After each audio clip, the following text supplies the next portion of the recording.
జై గురుదత్త శ్రీ గురుదత్త. గోగులపాటి కూర్మనాథ కవి గారు.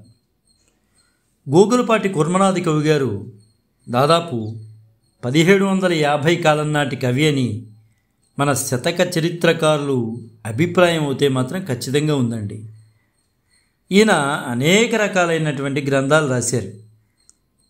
మనకి లభ్యమైనటువంటి కొన్ని గ్రంథాల ద్వారా ఈయన ముద్గల గోత్రీయుడని, ఆపస్తంభ సూత్రుడని, అసలసిసలైన 6000 నియోగి బ్రాహ్మణులని మనకి తెలుస్తోంది. అయితే ఈయన తల్లిగారి పేరు గౌరవమాంబని, తండ్రి గారి పేరు బుచ్చిమంత్రి అని. వీరికి 2 సోదరులు ఉన్నారు, వెంకన్న కామన్న అని. వీళ్ళ తాతగారి పేరు సూర్యనార్యులని. ఇవన్నీ విషయాలన్నీ కూడా మనకి ఎలా తెలిసినాయి అంటే మృత్యుంజయ విలాసము అనేది కవిగారు రాశారు. ఆ మృత్యుంజయ విలాసంలో చాలా స్పష్టంగా కవిగారే చెప్పుకున్నారు, కూర్మనాథ కవిగారే చెప్పుకున్నారు. ఆయనకి 2 తమ్ములు ఉన్నారనే విషయం కూడా చెప్పుకున్నారు. ఈయన విజయనగరం జిల్లాలోని రామతీర్థంలో సుమారు 1720 ప్రాంతంలో జన్మించారు. అక్కడ విద్యాభ్యాసం తర్వాత విజయనగర సంస్థానం యొక్క దేవస్థానాలలో ఉద్యోగిగా రామతీర్థము, పద్మనాభము, సింహాచలము, శ్రీకూర్మంలో ఈయన పనిచేశారు. చివరి కాలంలో ఈయన గజపతి నగరం తాలూకా దేవులపల్లి గ్రామంలోనే ఈయన ఉన్నారు. అయితే మొదట ఆనంద గజపతిరాజు వద్ద ఆస్థాన కవిగా మృత్యుంజయ విలాసం అనే యక్షగానాన్ని రాసిన తర్వాత ఈయన సింహాద్రి నారశతకము, లక్ష్మీనారాయణ సంవాదము, సుందరీమణి శతకము ఇలాంటి అనేక రకాలైన శతకాలని ఈయన రాశారు. దాదాపు ఈయన 1790 ప్రాంతంలో దేవులపల్లి గ్రామంలోనే పరమపదించినట్లు ఇప్పటికీ కూడా విశ్వసిస్తూ ఉంటారు. అయితే సుమారైన ఒక 70 సంవత్సరాల వరకు బ్రతికున్నారని మాత్రం మనకి తెలుస్తోంది. ఈయన చాలా అద్భుతమైన కవి అండి. ఈయన దేవస్థానంలో ఉద్యోగిగా ఉండేవారు. ఆనాటి కాలంలో పాశ్చాత్య సంస్కృతి వలన పాశ్చాత్యులు మన ప్రాంతాలకు వచ్చి మన దేవాలయాల మీద దాడులు చేసేవారు. దాదాపు దక్షిణాది దేవాలయాలు చాలా మట్టుకు పాశ్చాత్యులు వచ్చి వాళ్ళ సేనలు వచ్చి దోచుకునేవి, ముందు డబ్బును దోచుకునేవి అనమాట. అదేవిధంగా దేవాలయాలను కూడా నిర్వీర్యం చేసేవారు. అలా దేవాలయాలు దోచుకుంటూ ఇంచుమించు విశాఖపట్నం పరిసర ప్రాంతాలకు వచ్చి దోచుకోవడం ప్రారంభించారు. అలా దోచుకోవడంలో సింహాచల క్షేత్రానికి కూడా వస్తారని అక్కడ పనిచేసేటటువంటి మన కవిగారు గోగులపాటి కూర్మనాథ కవిగారు ఎంతో ఆవేదన చెందారు. మరి అంత పెద్ద సైన్యాన్ని వచ్చేటటువంటి పాశ్చాత్య పెద్ద సైన్యం ఎవరైతే ఉన్నారో వాళ్ళు వచ్చేటటువంటి సైన్యాన్ని ఎవరు అడ్డుకోగలరు? కాబట్టి దేవుడు తప్పించి ఇంకెవరు అడ్డుకోగలరు? అందుకనే విశాఖవాసులకు ఆ నారసింహుడు ప్రత్యక్ష దైవము అంటారు. ఆయన్ని మనస్సు పెట్టి కోరుకుంటే ఏదైనా ఇస్తాడు ఆయన. అందువలన కూర్మనాథ కవి గారు ఇంక ఎవరిని కాళ్ళు పట్టుకుని ఆపగలం? ఆ సైన్యాన్ని ఆపాలంటే ఎవరి వల్ల కాదు. అందువలన స్వామివారితోనే చెప్పాడు. ఆయన వెళ్ళి స్వామివారి దగ్గర కూర్చుని స్వామివారితోనే చెప్పాడు, నీ దేవాలయాన్ని నువ్వే రక్షించుకో అని. నువ్వే రక్షించుకుంటే రక్షిస్తాడా? కొంచెం స్వామివారి కోపం రావాలి కదా. ఆ కోపం రావడం కోసం నిందాస్తుతితో ఆయన ఒక శతక పద్యం రాశాడు. ఎప్పుడైతే రాశారో 100 పద్యాలు రాశారు. ఆ 100 పద్యాల్లో దాదాపు 67 పద్యాలన్నీ కూడా నిందాస్తుతి ఉంటాయండి. చివరి 33 తెలుసో తెలియకో తప్పు చేశాను స్వామి, నన్ను క్షమించండి అని మిగతా 33 శ్లోకాలు ఉంటాయి. అంటే సింహాద్రి నారశతకం రాశారు 100 శ్లోకాలతో. ఆయన అత్యద్భుతంగా రాశారు. 67 శ్లోకాలు, ఇంచుమించు 67 శ్లోకాలు నిందాస్తుతితోనే కనిపిస్తాయండి. అంటే దేవాలయాన్ని వాళ్ళు దోచుకుపోతారు, మన దేవాలయాన్ని మనం కాపాడుకోవాలి. మనం కాపాడుకోవాలంటే మన శక్తి సరిపోవట్లేదు కాబట్టి స్వామినే ప్రార్థన చేయాలి, స్వామివారే వారి దేవాలయాన్ని కాపాడుకోవాలని ఆయన గొప్ప మకుటంతో రాశారండి. వైరిహరరంభ సింహాద్రి నారసింహ అంటే ఎంత చక్కగా ఆయన రాశారు. శత్రువులను తుదముట్టించి వేగముగా దాటి చూపే ఓ నారసింహుడా. ఇక్కడ రంభము అంటే వేగము అని అర్థం. అంటే శత్రువులను వేగంగా తుదముట్టించేటటువంటి ఓ నరసింహుడా వచ్చి మమ్మల్ని కాపాడవయ్యా అని చెప్పి ఈయన ఆ మకుటంతో చాలా చక్కగా శతకపద్యం రాశారు. ఆ శతక పద్యం ఏంటో అందులో ఒక పద్యం మనం తెలుసుకున్న తర్వాత దాని గురించి మనం మాట్లాడుకోవడానికి ప్రయత్నం చేద్దాం. గ్రామంబులన్నీయు కాల్చి దీపారాధనలు చేసి రౌరయానందముగను వడి సాధు జనుల సర్వస్వముగొని శటగోపంబు పెట్టిరి గురుతరముగా పటఘటాదులు పోవ బ్రతిమాలు వారికే బియ్యక గంట వాయించిరా.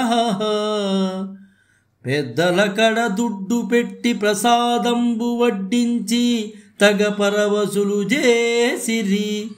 ఔరా యవనార్చకులు నీకు ఆప్తులైరి భూసురులు సేయు పూజలు పొసగవొక్క అకట. ఇది ఏమి పాపమునకు వెరవు, ఇది ఏమి పాపమునకు వెరవు వైరిహర రంహ సింహాద్రి నారసింహ. చూసారుగా పద్యం. వైరిహర రంహ సింహాద్రి నారసింహ అనే మొకటంతో అద్భుతంగా రాశాడండి. అంటే ఇందులో ఆయన స్వామి దగ్గర కూర్చుని ఇంకా మా వల్ల ఏం కాదు, మేమేమి చేయలేము, ఆ సైన్యం విపరీతంగా వస్తున్నారు, నీ దేవాలయాన్ని దోచేయడానికి వస్తున్నారు అని బాధపడ్డాడు ఆయన. అంటే దాదాపు 16వ శతాబ్దంలో సింహాచల క్షేత్రంపై దాడులు జరిగాయి. 18వ శతాబ్దంలో కూడా సింహాచల క్షేత్రంపై దాడి జరిగింది. ఈ క్రమంలో ఆయన ఎంత ఆవేదనకు గురి అయ్యాడో మనకు అర్థమవుతోంది. స్వామి దగ్గర కూర్చుని ఆవేదనతో నిందాస్తుతి చేశాడు. ఏమని నిందాస్తుతి చేశాడు ఆయన? ఓ నరసింహుడా, నీకు పాపభీతి కూడా లేకుండా పోయిందయ్యా. భూసురుల పూజలు నీకు నచ్చడం లేదా? ఇక్కడ చేసే అయ్యవారి పూజలు నీకేం నచ్చడం లేదా? ఆ యవనులే నీకు ఆప్తులయ్యారా?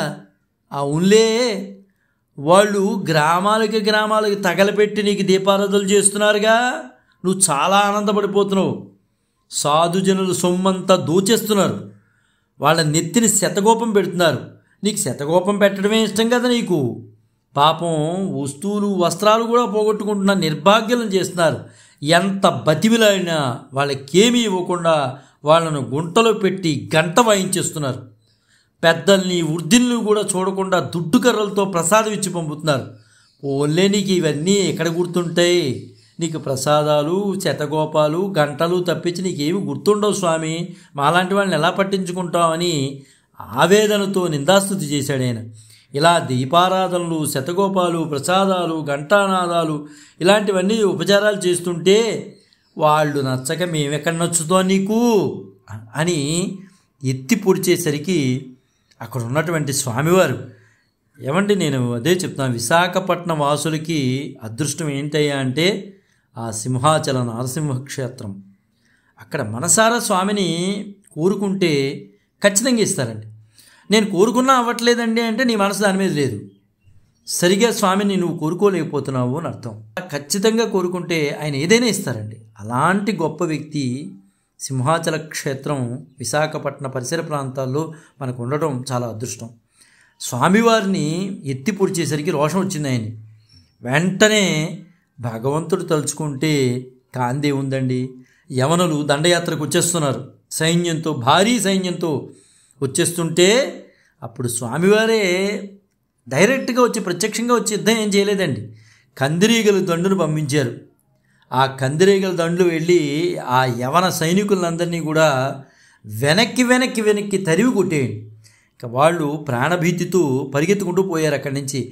ఏ ఒక్కడూ కూడా రాలా. అంటే అప్పుడు వాళ్ళకి అర్థమైంది సింహాచల క్షేత్రం ఎంత పవిత్రమైనది, చిన్న మొక్కని కూడా మనం పీకలేము అనే అది కలిగింది వాళ్ళలో, ఆ మనసులో. ఇక దాంతో వాళ్ళు అక్కడి నుంచి పారిపోయారు.